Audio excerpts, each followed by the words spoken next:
Hey YouTube, it's Manny. The next steps for our bot project is to set up a build system. And since we're already wired up to use AWS's code commit, it only makes sense to use AWS's code build.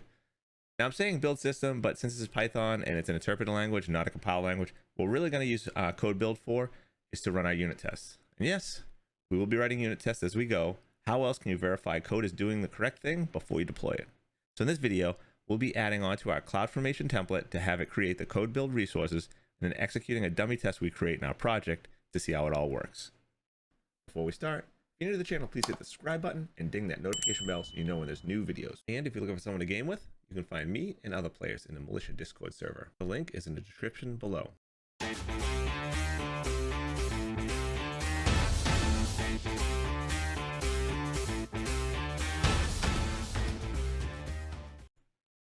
Before we get into Cloudformation YAML file, what we're first going to do is we're going to change things up in our project a little bit, make it a little more Pythonic. We're actually going to create a setup.py file, which is a file that tells that this module was created and can be distributed with disk utils, which is basically standard for distributing Python modules and stuff like that. So we're going to create a file called new Python file called setup.py. All right. And then remember, don't ask, we're going to actually add this. So it's green now instead of red. So it's actually, it's been added to our Git. So it'll be, when we go to commit, it'll be committed.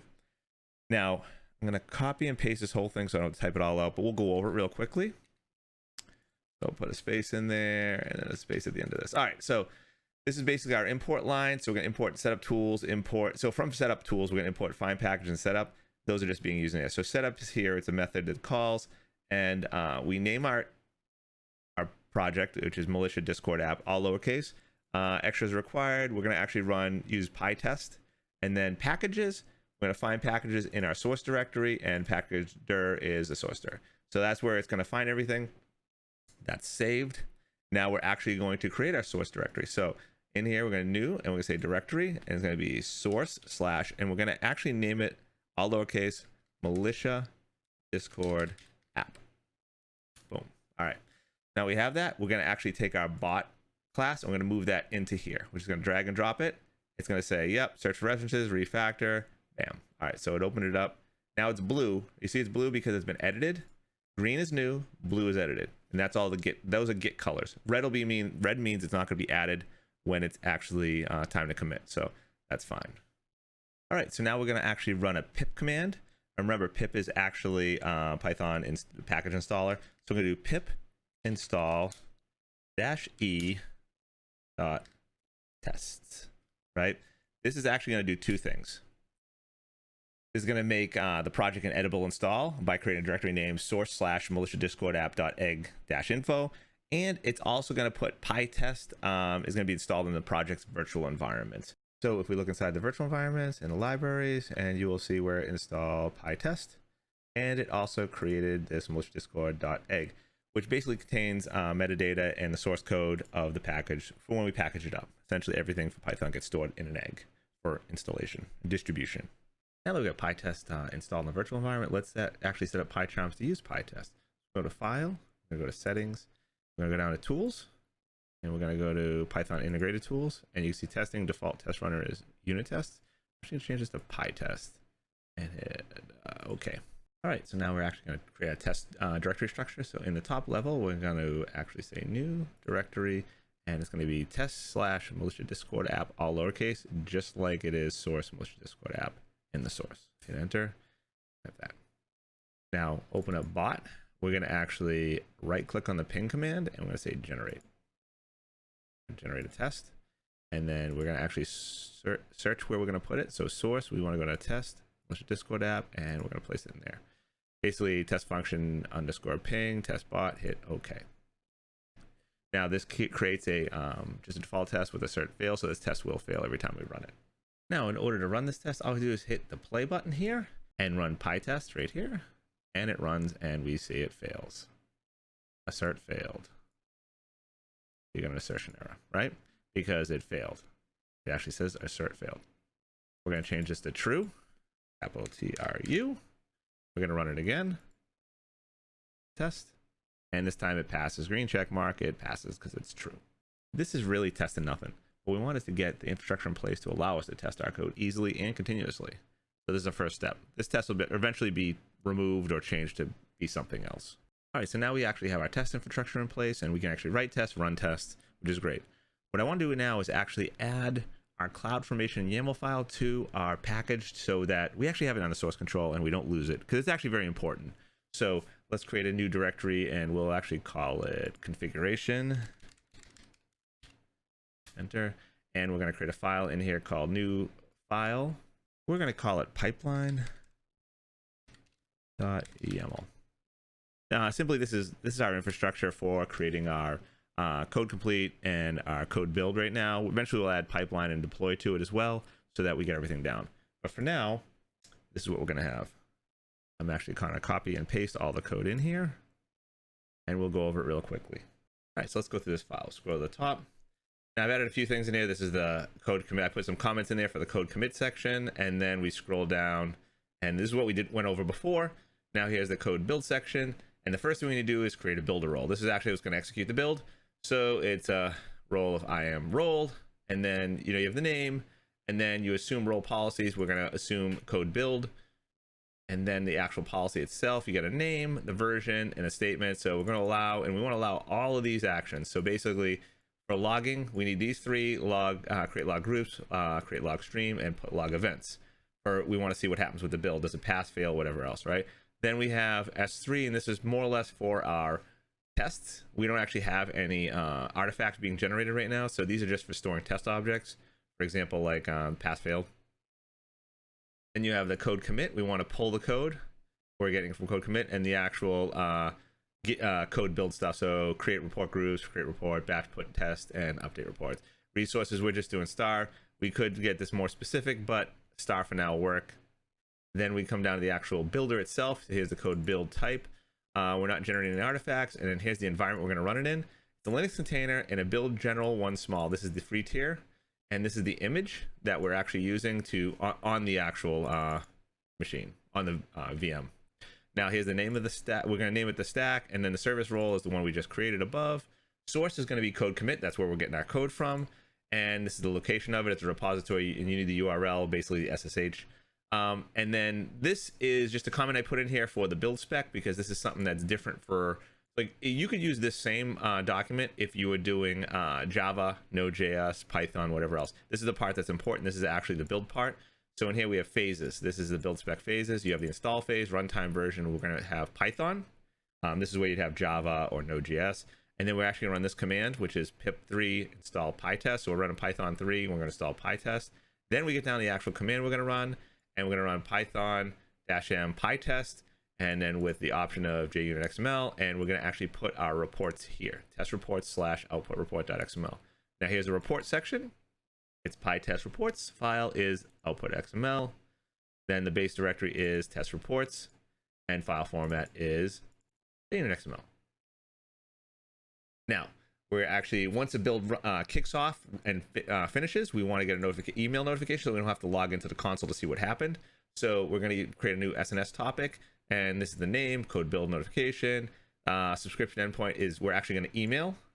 We're not sending to SQS. We're going to actually email this. Then we have a topic name, and that's just the topic name. So then we actually have to create a topic policy for that topic. And you just have some boilerplate stuff, ID, version, statement. Is SID is also boilerplate, so you effects allow, and it's actually going to come from an Cloudwatch event. And what we want to do is be able to publish to SNS email, and then resource is the topic, and then the topics up here. So this is very. I could put dots. I could put star in here, but or asterisk, but we know we only want to allow that one to just send it. All right. Then we come down the actual Cloudwatch event rule. And this is what actually going to be watching for the code builds. So we just have a name, event pattern, source, right? So we only care about this event, only cares about code build. And then detail type. I'm not 100% sure about this. I believe this is just like a description. But the important part right here is the build status. We care about in progress, succeed, failed, stop, right? In progress tells us when an actual build starts.